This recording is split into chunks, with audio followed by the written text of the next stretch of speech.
대한민국 임시정부가 일본의 추적을 피하다 마지막으로 자리 잡은 중국 충칭. 이곳에서 백범 김구 선생이 머물렀던 걸로 보이는 공간입니다. 지금까지 국내에 알려지지 않았던 장소인데 JTBC 취재진이 처음으로 카메라에 담아왔습니다. 김한수 기자입니다. 중국 충칭시에 있는 가락산입니다. 산 중턱 숲길로 들어가니 2층 건물이 보입니다. 근데 유럽풍의 벽돌 외벽에 중국식 기와 지붕을 갖추고 있습니다. 문이 잠겨 있어서 건물 주변을 돌아보면서 둘러보고 있습니다. 외벽의 색채는 전체적으로 빛이 바랬습니다. 건물 전체를 떠받치고 있는 이 돌틈에는 이끼와 자풀들이 무성한데요. 전체적으로 오래되고 낡은 느낌이지만 이 표지판만큼은 다릅니다. 2006년에 새로 만든 건데요. 검은 대리석 한가운데는 김구 공간이라고 적혀 있습니다. 충칭시의 자치구인 사핑바구가 보호문화재로 지정했다는 표지석입니다. 당시에는 벽돌만 겨우 남아 있었는데 최근 조사를 거쳐 원래 모습 그대로 복원했습니다. 출입구엔 김구 선생에 대한 자세한 소개도 있습니다. 결국은 서쪽으로 와서 충칭에 도착하게 됩니다. 그리고 이 충칭에 있었던 시기는 치장까지 포함하면 1939년부터 45년까지인데. 함께 현장을 찾은 광복군 기념사업회는 공관이란 명칭에 주목하고 있습니다.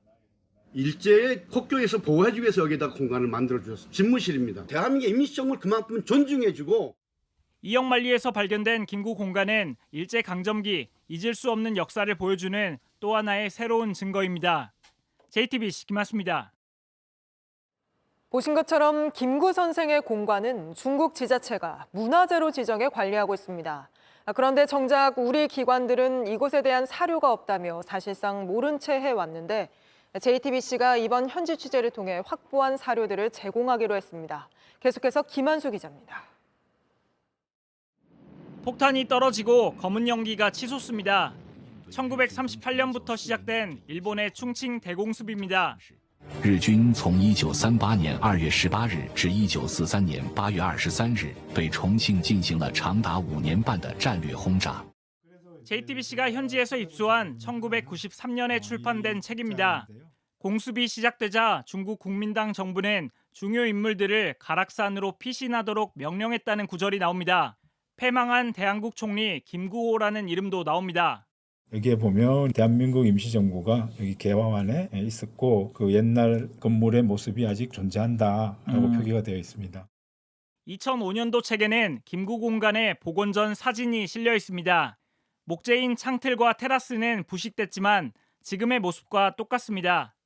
저자는 JTBC에 중국 정부의 자료를 참고해서 쓴 책이라고 했습니다. 우리 독립기념관도 5년 전 김구 공간의 소문은 들었다고 했습니다. 정식적으로 거기를 조사한 적은 없고요. 저희 가지고 있는 자료에서 근거가 없더라고요. 중국엔 자료 요청도 하지 않았습니다.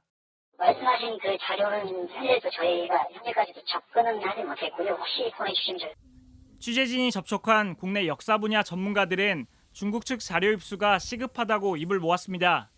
독립기념관은 JTBC가 보낸 취재 내용을 검토한 뒤 조치를 취하겠다고 밝혔습니다. JTBC 김한수입니다. JTBC 뉴스를 시청해 주셔서 고맙습니다. 저희는 저녁 6시 50분 뉴스룸에서 뵙겠습니다.